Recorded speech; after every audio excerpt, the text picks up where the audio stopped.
It's that time again, as many of you have probably noticed, and I know several of you have asked about, for us to announce where the President will be donating his quarterly salary. Last quarter, the President's salary went toward the restoration of 2 projects at a national battlefield. After his donation, additional donors quickly stepped up to bring the total gift to over $260,000. In this quarter, the President will be donating his salary to the Department of Education. And with that, I would like to bring up Secretary DeVos to tell you about what the department will be doing with the President's money to help equip the boys and girls who will be the leaders of tomorrow. Secretary DeVos, it's my pleasure on behalf of the President of the United States to present a check for $100,000 to the Department of Education. Thank you very much, Madam Secretary. Well, thank you so much, Sarah. I want to start by saying how grateful I am to the President for this generous gift. The President is committed to our nation's students and to reforming education in America so that every child, no matter their zip code, has access to a high-quality education.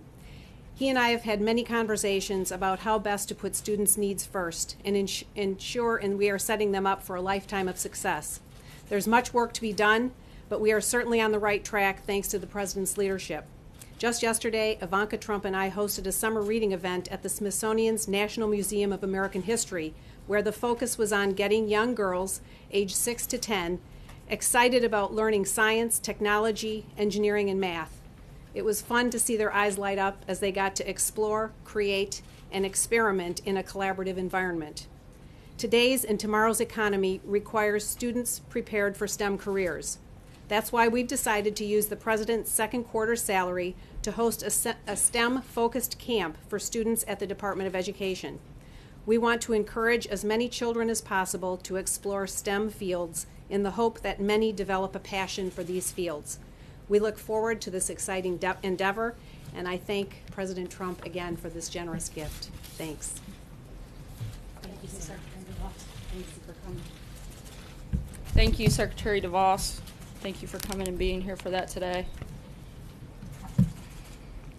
Now, I know Anthony's probably a little bit disappointed that he's not up here today, but since he did some TV this morning, he was able to go ahead and get his hair and makeup done, so I think he'll be okay.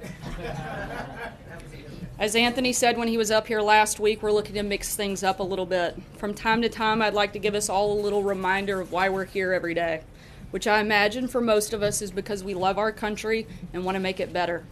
I've spent a lot of time around the President over the last year, and I know exactly why he's here. He's tough, he's a fighter, he's a strong leader, and he's somebody who deeply loves this country. And he loves its people, and he wants to make America great again. In Washington, it's often easy to go to work, get lost in the process, and forget why we're here every day. The reason we're here is to serve the American people. And today, I'd like for you to indulge me and let me tell you a little bit about what that means for me. To the best of my knowledge, I'm the first mom to hold the job of the White House press secretary. That says less about me than it does about this president. It's not just with personnel, it's about people and it's about policy. Empowering working moms is the heart of the president's agenda, particularly when it comes to things like tax reform. I have 3 children, and the oldest, Scarlett, starts kindergarten in a few weeks. Scarlett and every little girl in America should grow up in a country that if we deliver on the president's agenda of better jobs, better health care, and a better tax system, that incentivizes women to work and raise children. As a working mom, it's not lost on me what a great honor and what a privilege it is to stand here at the podium, and I thank the President for the opportunity. I'll always do my absolute best to truthfully answer your questions and deliver the President's message. Jonathan, I'll preempt you from asking that question later. But I also hope to send my daughter a message, and to every other kid in America: don't listen to the critics, dream big, and fulfill your potential, because in this country you still can. To remind us a little bit more often about some of the forgotten men, women, and children that we're here to serve and that the President is fighting for, we're going to start the White House briefing every once in a while with a letter or an email that we may receive from some of those individuals. To kick it off with that process, I'd like to read you a letter from 9-year-old Dylan. My name is Dylan Harbin, but everybody calls me Pickle. I'm 9 years old and you're my favorite president. I like you so much that I had a birthday about you. My cake was the shape of your hat. And then Dylan goes on to ask a few questions. How old are you? Dylan, President Trump is 71 years old. How big is the White House? The White House is 168 feet long. It's 70 feet tall on the south side and 60 feet 4 inches tall on the north. And it takes 300 gallons of white paint to cover the exterior of the White House residence.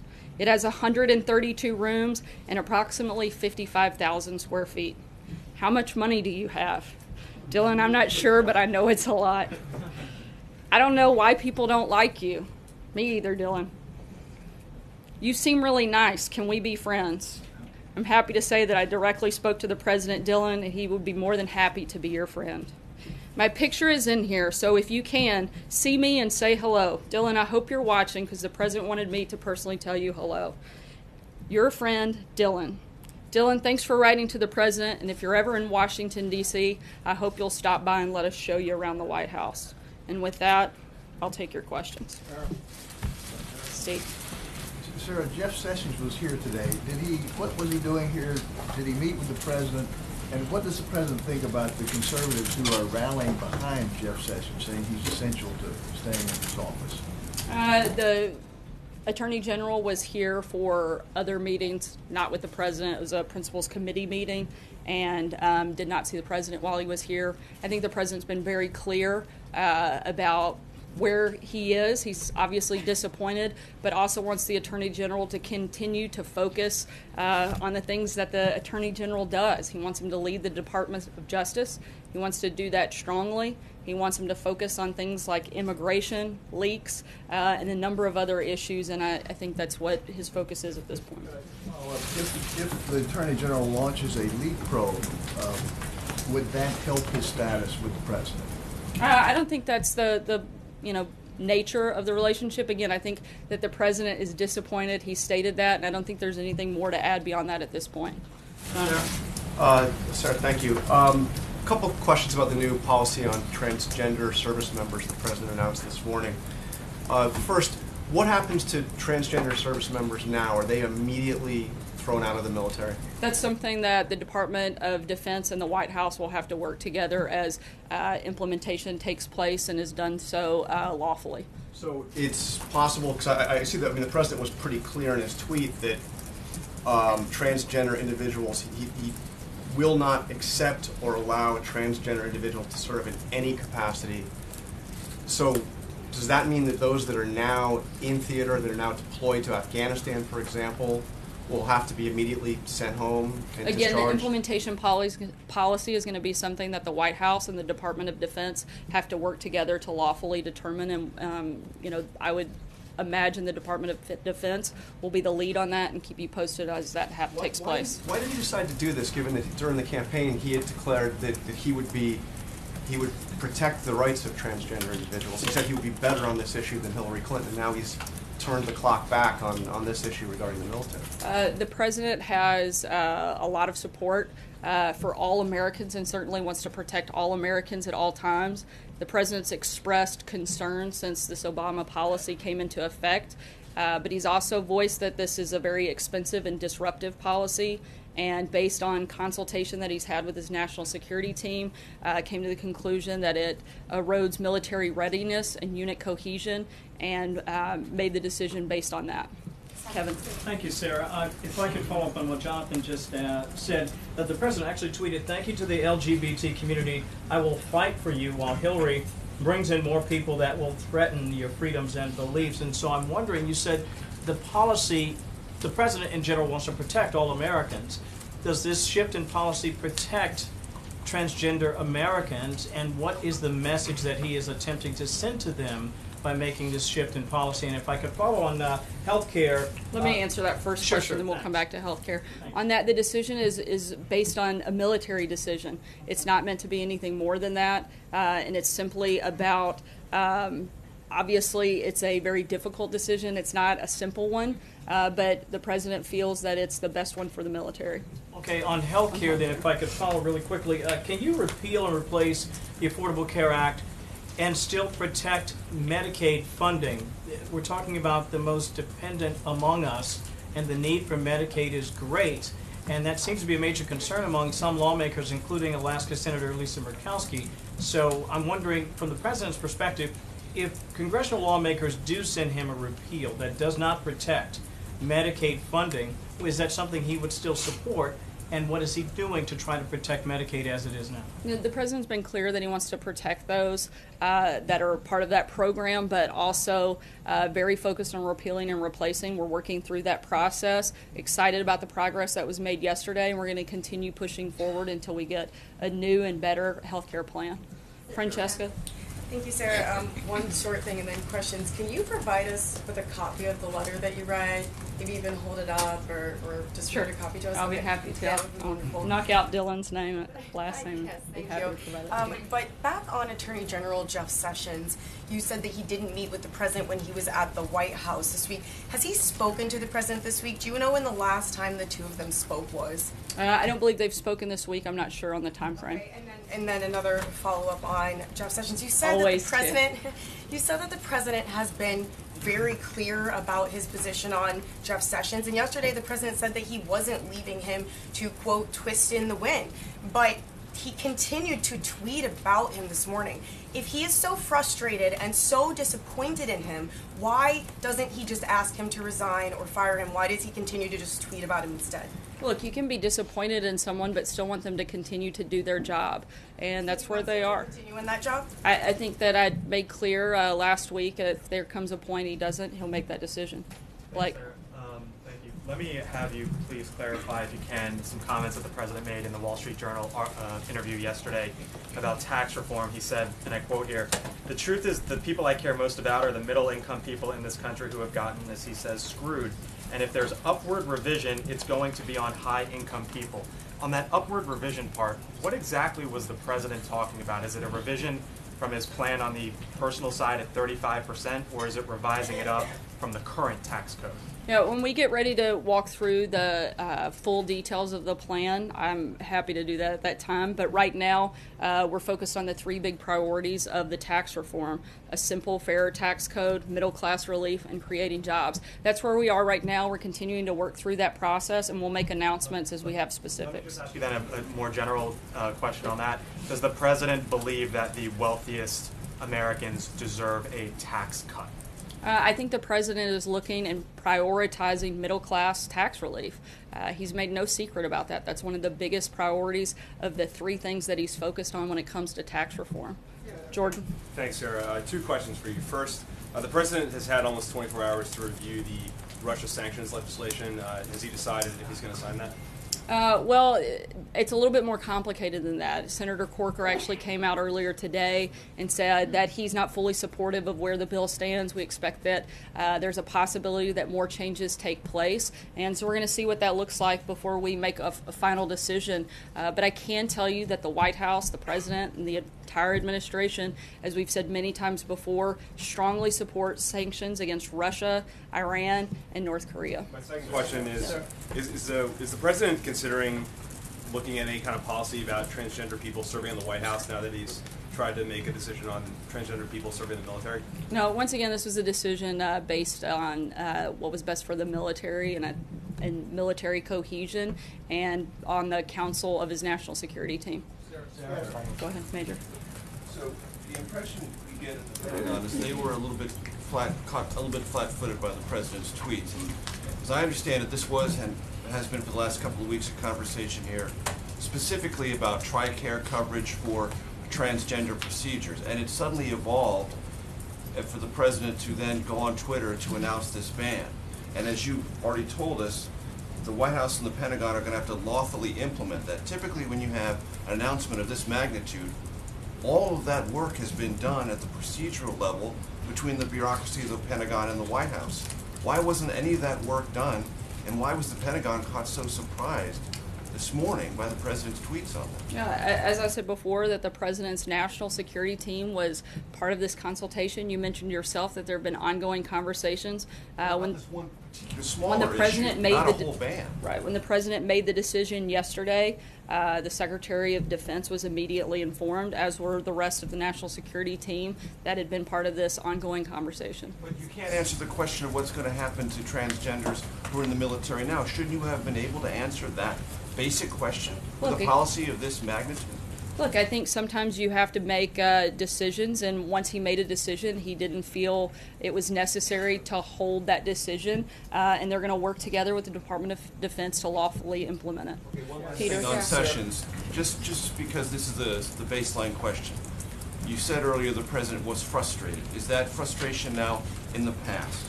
And does he fully have confidence in the Attorney General to carry out his duties from this day forward? The president wants the Attorney General to focus on his duties as Attorney General, and I think we've both spoken about that pretty extensively, and I don't have anything else to add. Peter? As you just announced, the president's donating his second quarter salary of $100,000 to the Department of Education, so clearly he must care about education. Why then is he calling for $9.2 billion in spending cuts to the Department of Education in the next budget? Look, I think that oftentimes you have a lot of duplicative efforts, and they want to streamline the process. And we simply have a government that's completely out of control when it comes to spending. We have an outrageous deficit, and we're looking to make things that we have a balanced budget in the next 10 years. The president campaigned on it. He's committed to seeing it through, but he's also committed to education, as you can see by his own personal commitment, and looking for ways that we can save and continue on to make education better, passing some of that decision making down to more local and state control, and something we're certainly supportive of. Then quickly on transgender, just a quick follow-up. In June of 2016, in the heat of the campaign, he wrote, "Thank you to the LGBT community. I will fight for you." Did the president today just betray his commitment to the transgender community? No, as I answered before, this was a decision about military readiness, and I've already answered even to that specific tweet. You say to the transgender community that he is still committed to fight for them, and how is this not fighting for them? I think the president has made very clear he's committed to fighting for all Americans. All Americans? No, go ahead. Sarah, thank you very much, Sarah. Was this decision on transgender in the military made to put pressure on Democrats running in 2018, particularly Democrats running in socially conservative districts like in Ohio, Michigan, and Wisconsin? Not that I'm aware of. Just to follow up on that, what is the timeline for when guidance will be delivered to the Pentagon on how the president's decision should be implemented? We'll let you know when we have an announcement. Peter? Sarah, the president said this morning, or tweeted this morning, asking why the Attorney General has not fired Andrew McCabe as acting FBI director. Why hasn't the president fired Andrew McCabe as acting FBI director? The president's made an incredible nominee in Chris Wray, and he's looking forward to getting him confirmed and taking over the FBI. I think he needs to fire him. Why should Attorney General Sessions fire him? Again, he's made a choice to lead that agency, and we're looking forward to getting him confirmed soon. April? Sarah, two questions. One, following up on Major with TRICARE and the transgender community. There's been a concern from the transgender community before President Trump became President Trump that if Obamacare changed to Trump care, they were wondering if they were able to get the procedures to help them complete their phases of becoming the other sex or the other gender. What do you say to those people who are seeing this now with this ban in the military? What do you say to Transgender America who wants to continue with the change? Maybe some who already had part of the change and want to do the change and are scared because of what's happening now, not for certain. What do you say to Transgender America? As I've said before, and I'll try to make this clear, this was a military decision. This was about military readiness. This was about unit cohesion. This was about resources within the military and nothing more. Guys, I really don't have anything else to add on that topic. As I do, I'll keep you posted. But if those are the only questions we have, I'm going to call it a day. But if we have questions on other topics, I'll be happy to take it. Sarah, I wanted to, I'm sorry, Sarah, I wanted to finish. Everyone had a second question. I'm sorry, Sarah. On the morale of the cabinet, Anthony Scaramucci this morning on New Day said that the cabinet secretaries need to have tough skin. How is the president working with the cabinet secretaries right now? How does he build their morale after all of this with Sessions and we're hearing things that are coming out of state about Rex Tillerson? How is the president working on their morale? I think the same way he works with all of us. He empowers us to do our jobs. And I don't think it matters whether you're a cabinet secretary or a low-level staffer. We're here to do a job. He's asked us to do it, and he expects us to get it done. And I've spent a good bit of time with quite a few cabinet secretaries over the last couple of days, and morale is high. Stephen. One more point about transgender service members, not here in this country, but overseas. And there are 18 countries where transgender service members are allowed to serve openly. The UK is one, Australia is another, Israel is a third. The president in his tweet this morning referred to disruptions.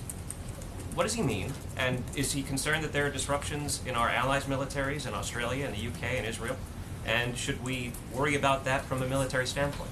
As I said earlier, this decision was made after extensive discussions with his national security team, and the president decided it was in the best interest of the military to end this Obama policy. I can't speak to anything about another country.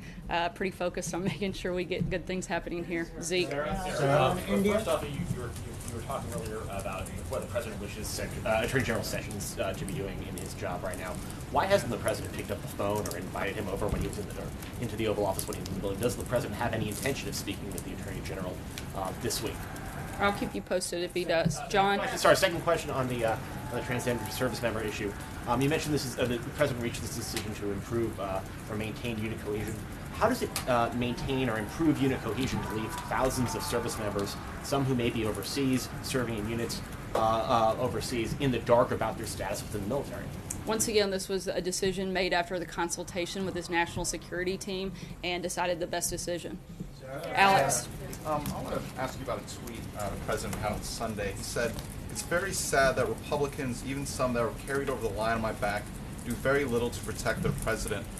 Which Republicans is the president talking about, and what would he like to see from them? What sort of protecting? I'm not going to call out any senators by name up here today, but I think the president is very committed to a robust agenda and changing America for the better. And Republicans have both the House and Senate. He's hoping they'll join him in pushing forward a lot of the policies that most of those people campaigned on, like repealing and replacing Obamacare. I think that's a perfect example of Republicans needing to step up to commitments that they made during the campaign and since being elected and get those things done. Guys, I hate to cut it short. The president's got an event, as I know you can all hear by all of the cheering children. I hope that we can join together in welcoming the boys and girls from Girls Nation. Thanks, guys.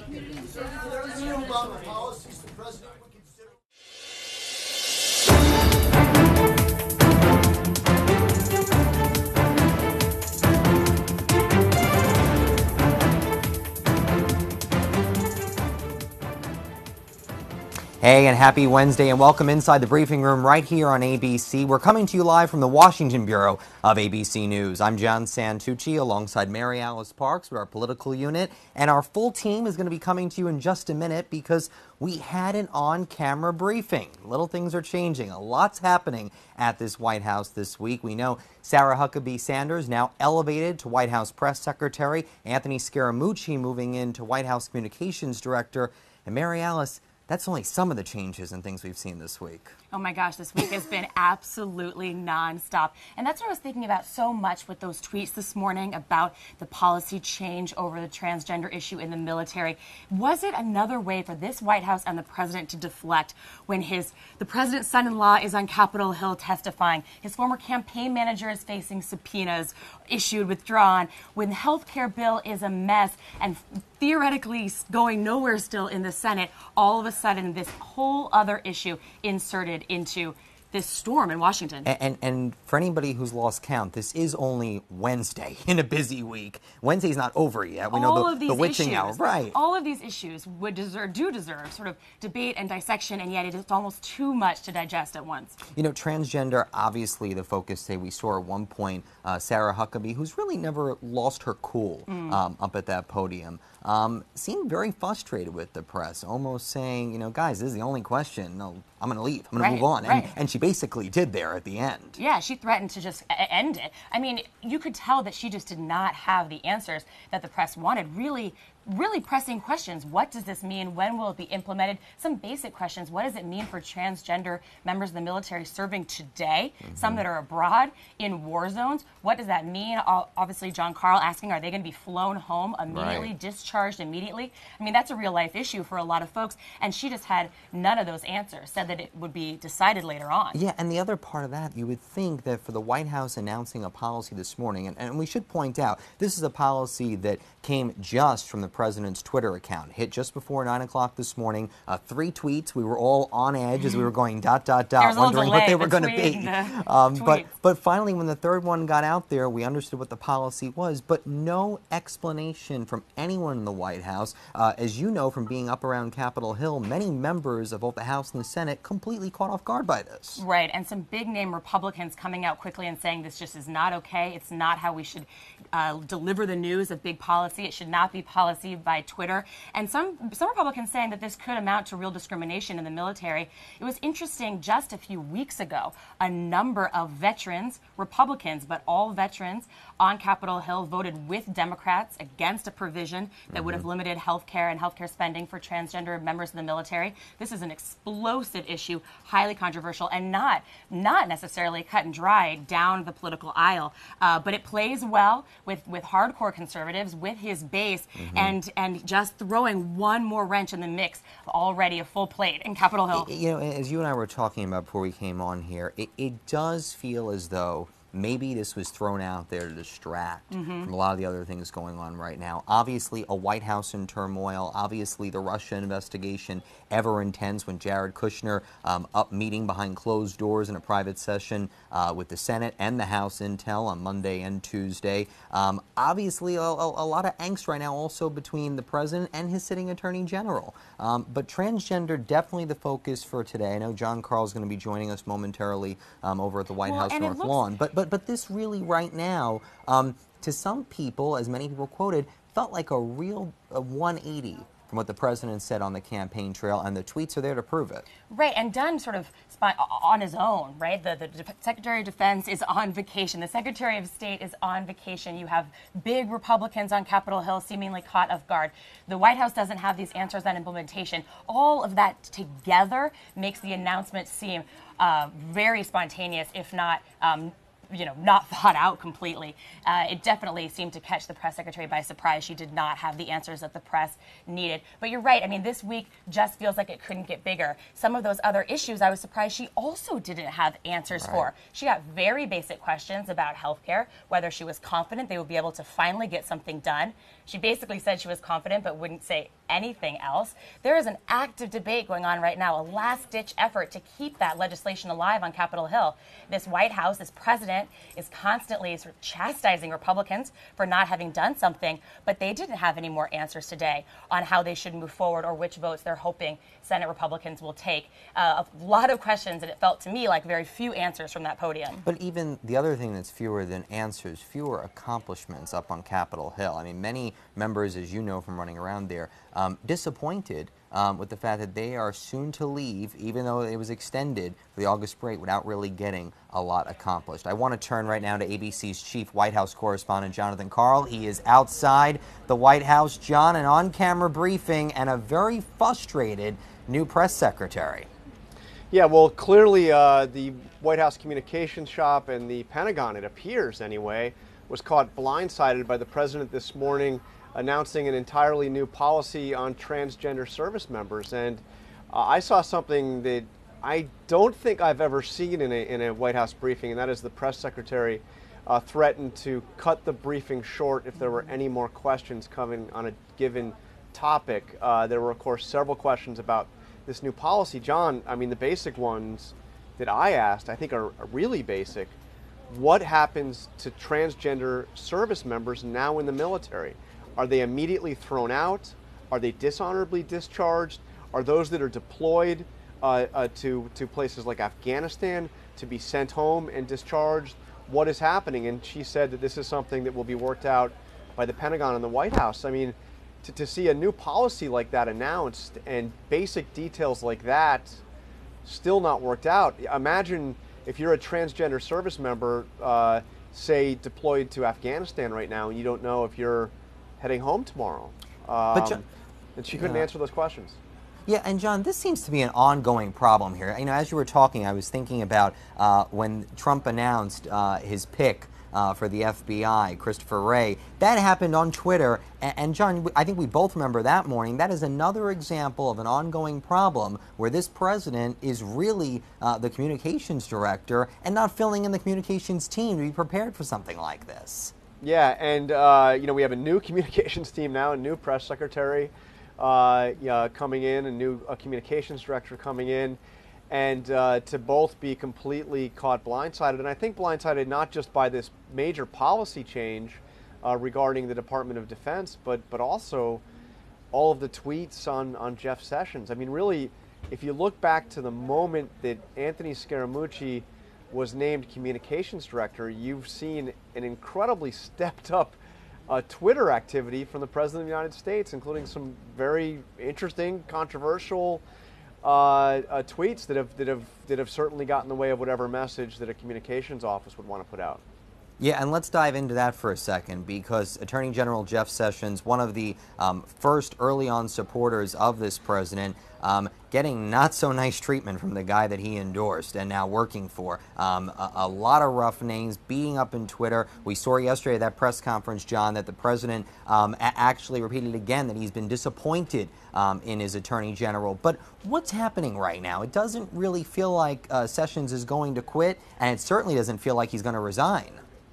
Yeah, I don't believe he's going to go out on his own volition, and it doesn't appear like the president is ready to pull the trigger and actually fire him. But what's interesting, again, back to the questions that the new press secretary was simply not in a position to answer, when was the last time that the attorney general met face-to-face with the president of the United States? We don't know the answer to that question, John. It appears like it's been some time. The attorney general was here today. It was a so-called principals committee meeting on national security. The president, we know, did not see him today. The attorney general was here on Monday having lunch with the White House counsel. We know that the president didn't see him on Monday. We don't know when the last time these two men actually had a face-to-face conversation. I think that we have Mary Bruce, too, our Capitol Hill correspondent. And on this topic, we have seen a number of Republicans there on Capitol Hill in the last few days coming to Jeff Sessions' defense, even saying that the president is looking weak by not making up his mind about what to do. Mary, what else are you hearing? Yeah, Mary Alice, look, Jeff Sessions has a lot of defenders here on Capitol Hill. I think by my count, we've got about, 6 Republicans now, more than a handful, who have come out and are sticking with Jeff Sessions. They're taking his side in this fight. And I think a lot of them are also scratching their head. The unprecedented nature of the president continuing to have this very, public dressing down of his own attorney general, this feud that he seems to continue to perpetuate, they simply don't understand it. Many Republicans who are coming to his defense say, look, they think he's a fine man, as one Republican told me yesterday. They think Jeff Sessions did the right thing in recusing himself, and they simply don't really understand what the president is doing here with this strategy. And Mary, I want to move on to another topic that's all over Capitol Hill, and John, obviously all over at the White House. What's happening with health care right now? This is the long saga. I know Mary is so past counting letters of the alphabet at this point, what we're up to. We're done with plans. I've run John, out of fingers. You gotta start counting your toes. But yeah. John, let me start with you. I mean, this White House really needs this accomplishment right now. They've only got a Supreme Court justice through the bag right now. They need another hit. Will they get it with health care? Well, I'm not going to predict that they won't get it, because this is health care bill, and again, we don't really know which bill we're talking about when we say this, but the bill that replaces and repeals, or maybe replaces and sort of repeals, whatever variation it's going to be, A, B, C, D, or E, or Z, or whatever it is, has been declared dead, I think at least 3 times, twice in the House, and now, certainly we all thought it was dead here in the Senate, and they've managed to keep it alive. There is tremendous pressure on Republicans to do something, because all of them promised to repeal Obamacare. And the president will remind them of that over and over again, and is starting to put, a little bit more of a stick than a carrot, basically threatening Republicans who defy him on this and to vote against whatever will be the final bill that he will exact a political price. So I don't know. It's hard for me. I've talked to Mary Bruce about this offline. It's hard for both of us together to come up with exactly how they would actually get something through Congress, through both the House and the Senate. But there is intense pressure to do something. And as you said, if they don't, they're left without a legislative accomplishment outside of a Supreme Court confirmation. And one more thing, John. I think I can reveal that you and I spoke with a good friend of this White House today, who is openly wondering why the heck did they start with health care? This is a difficult issue. It was difficult for Obama for different reasons. It was difficult for Bill Clinton and for still different reasons. I mean, they could have started with taxes, with infrastructure, and gotten some momentum, and they're left in this morass of a health care bill that is far from certain how they can get anything passed. Yeah, they definitely need a hit or something for sure. John, I know you need to go, but Mary, don't move. I gotta call Claire Brinberg. She's you know how Claire is. We got up there on the World News Rim. We got a big and please tune in to World News tonight. We have a great World News with David Muir, and we'll see you there. Thank you, John, for that promo. Mary, we're going back up to the Hill to you. What's going to happen with Republicans? They're going to get something through for the end of the week? Well, if I can just pick up there where John left off, talking about the political pressure here on Republicans and what the president has been saying. We saw just this morning, again on Twitter, he's calling out some of the senators who have voted no. In fact, you had two Republican senators, Susan Collins and Lisa Murkowski, who voted no yesterday on that vote just to begin debate on this process. And the president this morning name-checked Lisa Murkowski on Twitter. He said that her vote was bad for Republicans, bad for the country. I just caught up with her a couple minutes ago and asked her, what she thinks about that. She says she doesn't pay attention to the president's Twitter feed, that she's focused on what she needs to do for her voters. I asked her if she had any second thoughts. She said absolutely not. She's not concerned about political retaliation here, but there is no question that there is a ton of pressure on Republicans to deliver. Just reminder, I know we say this many times, but this is their signature promise to the American people. For 7 years, they've been promising to do this. They've been planning this vote or planning some way to take action on this issue for months. So now where are we right now? Well, currently there is what can pretty much be described as a free-for-all fight going on the Senate floor right now. Republicans are in the thick of this debate over health care, but they still have no plan. They have not reached a consensus around a plan to fulfill that promise. So here's what they've done. In the last 24 hours, they started big. They brought up that broad, comprehensive bill, the one that they've been working on for weeks, the one that we've been covering for weeks, and as we knew it would, it failed. This was the bill to both repeal and replace, and it went down because it simply doesn't have enough support, couldn't bridge the divide between the conservatives and the moderates in the party. So now that they're ticking off the other possibilities here, getting narrower and narrower. Any minute now, they're going to be on the floor voting on a bill that would just repeal. Replace later. This is just a straight repeal bill. That's also expected to fail. So now you've got two failed options. Then later, it's possible this afternoon or sometime in the coming days, they may bring up what's now being referred to as a skinny repeal. Mary Alice has been digging into some of this, but the idea here is that you're basically chipping away at the big picture here, and this would essentially just repeal certain parts of the Affordable Care Act. In particular, they may try and roll back just the mandate that all Americans have some form of insurance. Now, what would that mean? What would that do? Does that qualify as meeting their promise to repeal and replace Obamacare? Every Republican that I've talked with today has said, no, this doesn't meet that promise, but it does buy time. And that's key here. They want to win. The White House wants to win. If they feel like voting, getting something done, even if it is this skinny repeal, look at this new healthcare jargon for you guys today, but even if it is just a skinny repeal, then that buys them time, lets them go back, fight it out again with the House. But again, big picture, no solution up here, no end in sight. The fight continues. What a fun time up there on Capitol Hill. Mary Bruce, I know you need to Fun go is a way start to running put it, as John. well. Yeah, I gotta go call listen, Claire too. Exactly. Tell Claire we say hi. Mary But, Alice, even some of those smaller repeal packages could still have a really big effect on the healthcare markets. And whatever they pass, it'll have to be reconciled somehow with what the House already passed. So we are still a long way away from getting any solid answers. Time will tell. I hate that phrase, but it is true. Before we go, the Mooch effect. Anthony Scaramucci. You feel comfortable calling him with this nickname. Listen, every time the times I've spoken to him, he'll answer and say, "Hello, Tooch," because of my last name. I'll say, "Yeah," and he'll say, "It's Mooch." So, you know. Just like that? Yeah, just like that. So I kind of understand where he's coming from. But he's definitely shaking up that West Wing. One of the first firings in the press shop happened yesterday. He has said more to come. He will rip that thing down until it's just him and Sarah standing, he said. And they want to really focus on those leaks. That's been a constant issue for this president and a frustration of that White House. He says he's really zeroing in and will fire anyone else he thinks in any way might be related. But what do you think? Big picture, a few days into this week, all these big changes, no shortage of news. Nope. Where did this day leave you? You know, I think for right now, this day is going to be like all the rest. We don't know how this is going to end, right? I think every night we're finding there is some new headline, something somewhere, whether it's healthcare, whether it's Senator McCain coming.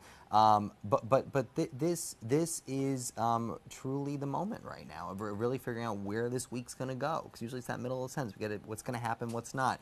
Healthcare's got to get done this week. Some people feel confident that it can. I think we just have to kind of wait and see what happens. What do you think? I think once again we see that when the president doesn't like some of those headlines, he has no problem throwing some other controversy into the mix, whether this is a distraction or something he's wanted to do for a while. There is no shortage of how quickly he's willing to make huge changes to what the government is doing and what the country should expect. And no shortage of news, and that's why we're here. Thanks so much for joining us on The Briefing Room. Check us out anytime there's a briefing. We'll be here for all of us at ABC. From Mary Alice Parks, I'm John Santucci. Check out World News Tonight with David Muir, and always tune in at abcnews.com. Have a great day.